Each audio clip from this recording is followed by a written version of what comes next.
wishing she'd named me Ashley or Abigail. Not that she'll ever say so, because another thing about Ray is that she will never admit she's wrong. Once, when I complained, she just said I should be glad she hadn't named me Cantaloupe or Pomegranate, like all those celebrities who keep naming their kids after fruit, or maybe just @, like this Chinese baby she read about on the internet. Ray's real name is Rachel. Boone's real name is Simon, but nobody calls him that except Ray. "How come everybody calls you Boone?" I asked him once. And first he said it was because all great painters went by their last names, and you didn't hear anybody going around calling Picasso Pablo, did you? But then he said, actually, it was because of this cross-eyed kid named Woody Schaefer who kept calling him Simple Simon in 3rd grade. You'd think that with that in his background, Boone at least would have been more sensitive about names. I guess there's still a part of me that thinks maybe none of this would have happened if Boone and Ray had been the sort of parents to give a kid a normal name, like Jane or Susan or Mary Ann. I think about the kinds of lives Janes and Susans probably have, where their fathers go to an office and their mothers bake stuff and run the PTO. I bet Janes and Susans just have normal problems, like whether they can go to the mall on a school night or get their noses pierced or wear shorts to school.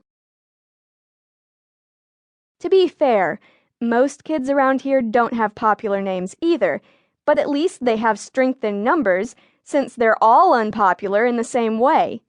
Most of them have French names, like Claude and Cecil and Armand and Solange, because our town is in a part of Vermont that is just 11 miles from the French part of Canada, which is where Boone always says he's going to move to every time he hears something he doesn't like on NPR. On the other hand, I am not alone in hating my name. Angelique Solier says that no matter what her mother says, and no matter how many times her French great-grandmother rolls over in the grave, the minute she turns 18, she's changing her name to Jennifer. My best friend, Andrew Wochuk, does not hate his name, but unfortunately nobody calls Andrew Andrew, except me, his parents, and the teachers at school. Everybody else calls him Woodchuck. This is because Wochuk sounds sort of like woodchuck, and also because Andrew has furry brown hair and his front teeth stick out, though that is being corrected by braces. The reason I do not call Andrew Woodchuck is because of an invisible penguin. When I was very young, I had a secret friend named Priscilla who was a penguin. Nobody could see Priscilla but me. She went everywhere with me, and she slept at the foot of my bed, and I saved food for her off my plate, especially stuff like Brussels sprouts and oatmeal. Ray told me once that she worried because I had made Priscilla so real that Ray was always doing things like opening the door for Priscilla or leaving the window rolled down a little if Priscilla had to wait for us in the car. Then Priscilla went with me to kindergarten. 65% of children under the age of 7 at some point have an imaginary friend. I read that somewhere. What that means is that out of every 10 little kids you see, 6.5 of them have an invisible pal hanging around. But you wouldn't have thought so to hear Mrs. Baines, the kindergarten teacher, when I asked for extra purple finger paint for Priscilla. "For whom?"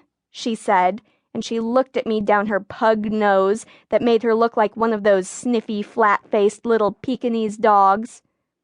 Then she called us all together for attention time, which meant that we had to be quiet and listen whenever she held up her thumb and gave us a long lecture about being big kids now, old enough to go to school, and much too old for silly things like imaginary invisible penguins. Everybody stared at me, and a couple of kids in the back giggled, and my face got hot, and I wanted the floor to open up under me and swallow me, along with my little strawberry-colored plastic chair. Then Mrs. Baines said in that smarmy voice some kindergarten teachers use, "Now you all know that things that are